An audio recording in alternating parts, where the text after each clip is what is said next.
Welcome to the channel, everyone. We are so glad you're here. I want to start by having you just imagine this scenario for a second. Let's say you're standing side by side with someone else, and you both witness the exact same event. Right. Like totally objective reality playing out in front of you both. Exactly. Yeah. And you might look at it and say, wow, what a random coincidence. But the person next to you looks at that exact same event and instantly identifies this profound underlying pattern operating behind the scenes. Yeah, it's like they're seeing the Matrix and you're just seeing a glitch. Right. You are both looking at the same reality, but you are experiencing two completely different worlds. And why is that? Well, it comes down to internal architecture. You're processing reality through distinct frequencies of consciousness. And, the difference in those frequencies literally dictates everything. I mean, it dictates how you perceive threats, how you recognize opportunities, how you make your decisions. It's the filter for everything. It totally is. Yeah. An esoteric tradition. So from Egyptian mystery schools all the way to first century Gnostics, they mapped these frequencies for millennia. Long before modern psychology gave us, a vocabulary for cognitive frameworks. They already had it figured out. Yeah, they understood that the human mind operates on different bandwidths. And the bandwidth you tune into determines the reality you experience. Which brings us perfectly to today's independent topic. We are exploring this ancient, deeply profound idea that heaven, quote unquote, isn't some physical destination in the clouds that you travel to after you die. Right, not a place with pearly gates. Exactly. It's a literal mechanical shift in your own mind. It's an internal state. We are going to unpack the esoteric and psychological framework of what is called Christ consciousness.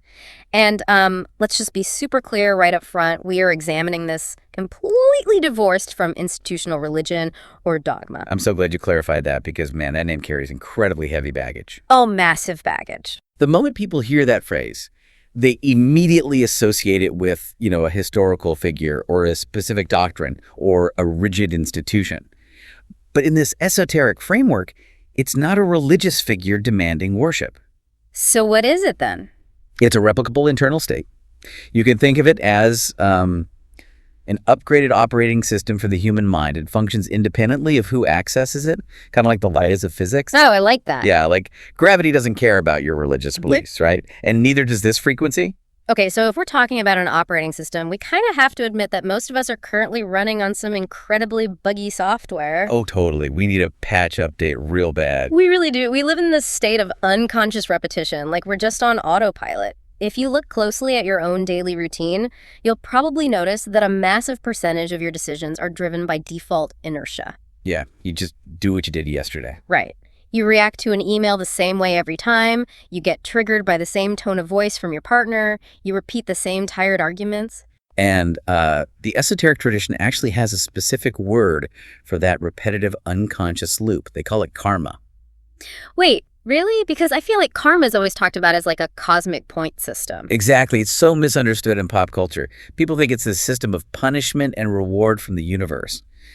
But mechanically, karma is literally just the cycle of reacting by default. Just a loop. Just a loop. You make the same choices, you reinforce the same neural pathways, and you stay trapped in a specific behavioral density without even realizing it. So upgrading the operating system means breaking that cycle. And to break it, you have to install some new core attributes. Exactly. There are 4 essential attributes. Okay, so the first foundational attribute here is discernment.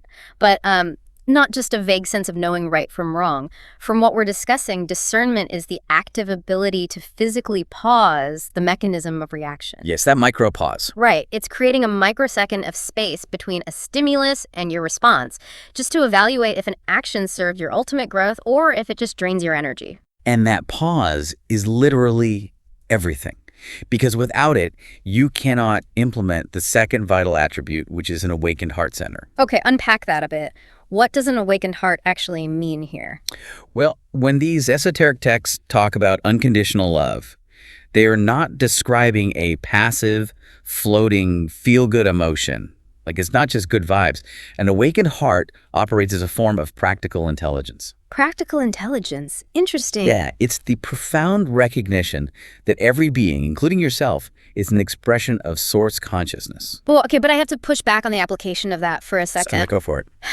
If you are operating from this awakened heart and loving everyone unconditionally, doesn't that kind of make you a massive pushover? Oh, I see where you're going. Like, the world is full of predatory people. How do you balance unconditional love with not letting someone just walk all over you and drain you completely dry? That is the ultimate trap of the spiritual path right there. Yeah. People constantly confuse compassion with permissiveness. Yes. An awakened heart without discernment is incredibly dangerous. Like, if you stay in a dynamic where you are being abused or drained, and you tell yourself, oh, I'm doing this because I'm loving unconditionally, you are actually just enabling destructive behavior. Right, which doesn't help anyone. Exactly. It doesn't serve their growth, and it actively destroys yours. So it's about merging intellect and intuition. Yeah. Like, you can love someone completely, recognizing them as a sovereign creator, while simultaneously saying a hard, non-negotiable no to their toxic behavior. Bingo. This is where practical boundaries become a profound spiritual practice. Yeah. And this integration brings incredible clarity to a famous phrase that gets misunderstood all the time: do not cast pearls before swine. Which I have to admit always sounded incredibly harsh and judgmental to me. Like, you're literally calling people pigs. Yeah, read literally, it absolutely sounds elitist. But in the esoteric reading, it's a purely operational instruction about conscious energy economy. Energy economy. Okay. Yeah. It means you must learn to distinguish those who are actually receptive. The people who have the ears to hear from those who will simply consume your energy and trample the value you offer. So it's not about being morally superior. Not at all. It's about recognizing what deserves your energetic investment and what merely depletes it. That makes so much sense. And if you master that energy economy, you suddenly have all this surplus bandwidth. You aren't wasting time fighting unwinnable battles. Exactly. You reclaim your energy. Which naturally leads into the third attribute, dharma. Because once you have all that energy, you need to know where to direct it, right? Right. The concept describes dharma as alignment with your singular, unique function. But, I mean, how does someone actually figure out what their specific function is in a world full of so much noise? Well, mechanically, finding your dharma isn't about striving for a prestigious title or, following some prescribed career path. It's an internal resonance test. How does that work? It happens at the exact intersection of what brings you profound, effortless joy and what provides a tangible service to the collective.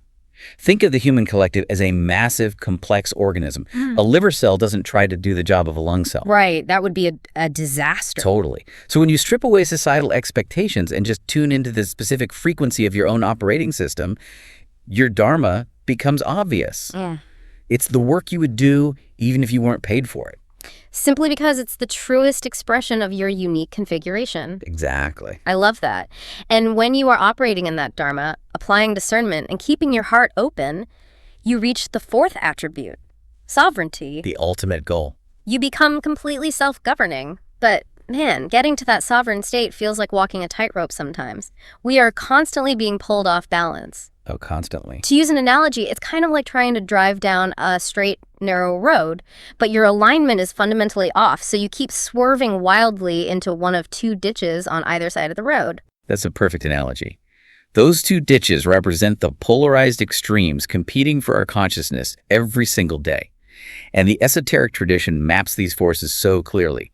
On one side, you have what they term the Satanic energy. And let's clarify that real quick. Yes, please. We have to strip away the cartoonish pop culture idea of evil here. No guys with pitchforks. In this specific psychological context, it represents rigid materialism. It is the absolute denial of anything beyond the physical, measurable world. It's a mindset that reduces all of human existence to survival, physical control, and purely transactional relationships.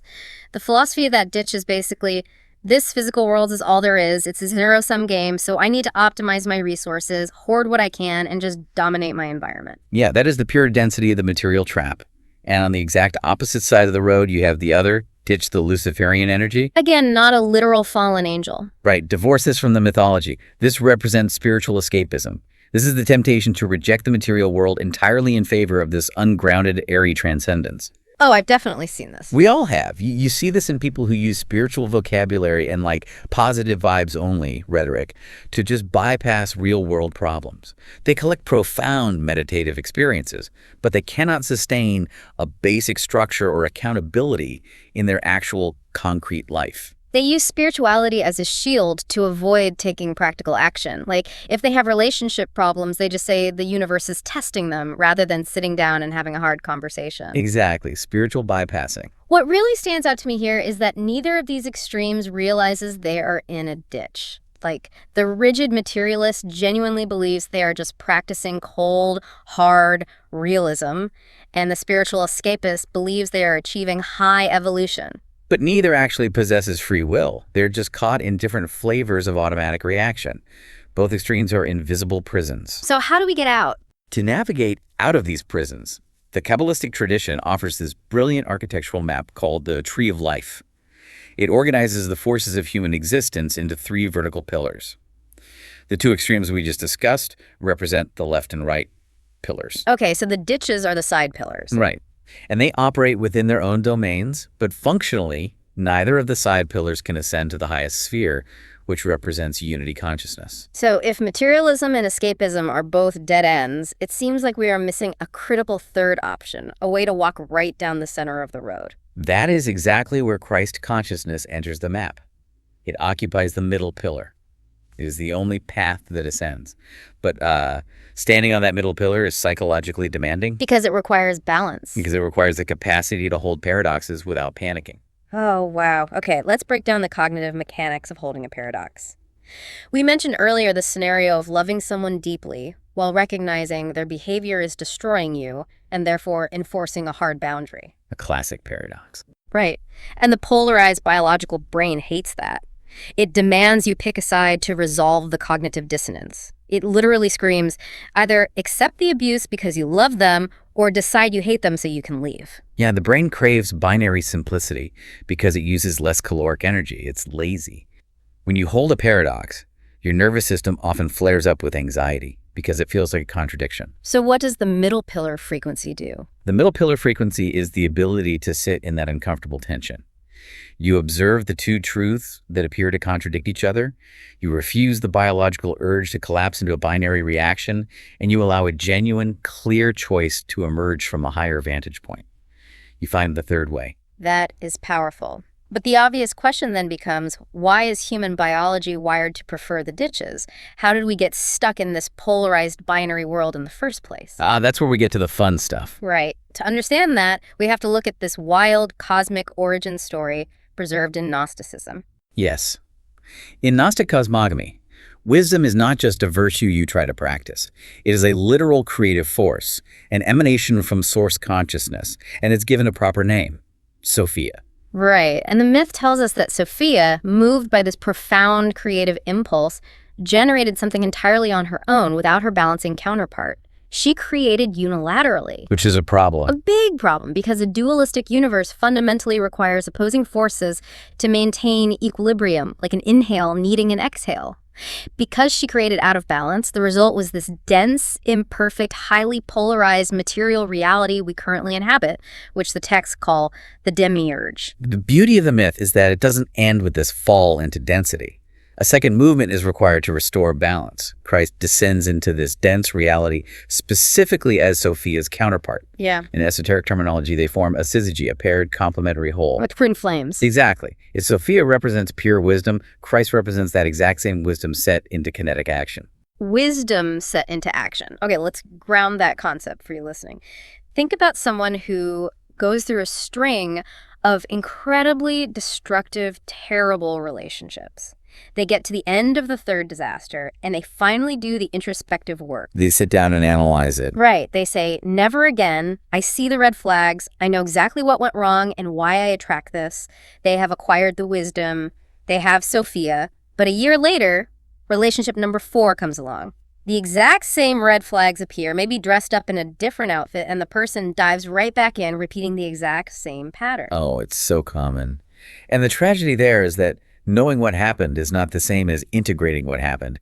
The accumulated wisdom stayed entirely locked in their head. It never reached their hands. Exactly. It never translated into a practical real-world boundary or a fundamentally different choice. It's a really sobering realization. Knowing what to do doesn't liberate you if you don't actually do it.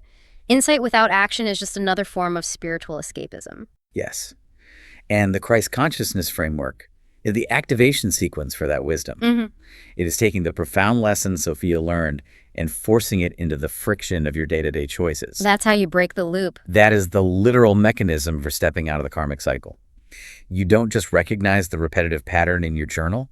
You stand in the moment of temptation, feel the biological pull of the old reaction, and consciously refuse to execute it. Which brings us to the actual process of changing those dense patterns inside ourselves.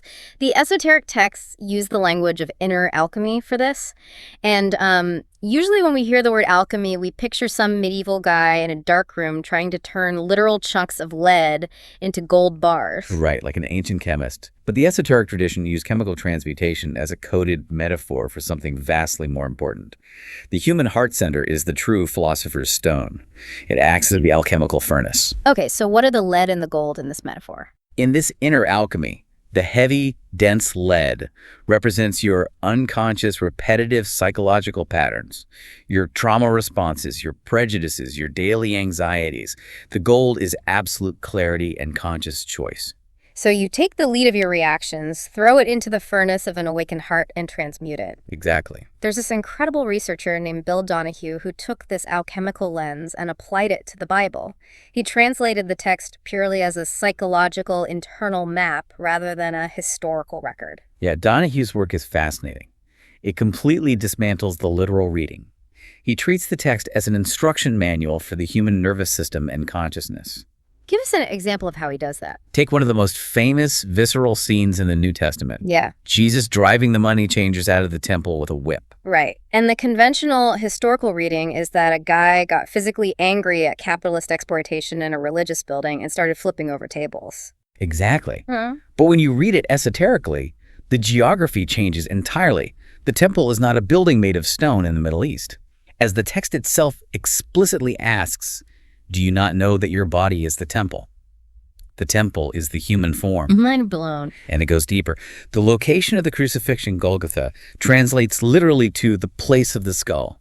It's a direct reference to your head, your mind. Okay, wait. So if my mind is Golgotha and my body is the physical temple, who are the money changers? The money changers are the forces of your lower consciousness. They are the compulsive, automatic, anxious thoughts that constantly barter for your attention. Oh, wow. Yeah, they are the inner voices stealing your peace, the inherent spirituality that rightfully belongs in your temple. They occupy the mental real estate where pure consciousness should reside, and they're constantly trading in fears about the future and regrets about the past. That is so profound. So driving the money changers out of the temple, then, isn't some historical riot you read about? Yep. It is the very real, very difficult internal act of meditating. It's sitting down in silence, recognizing those compulsive thoughts trespassing in your mind, and consciously evicting them. You flip the tables on your own anxieties so you can finally access the pure, silent I am that exists behind all the chatter. It's an active internal process. Okay.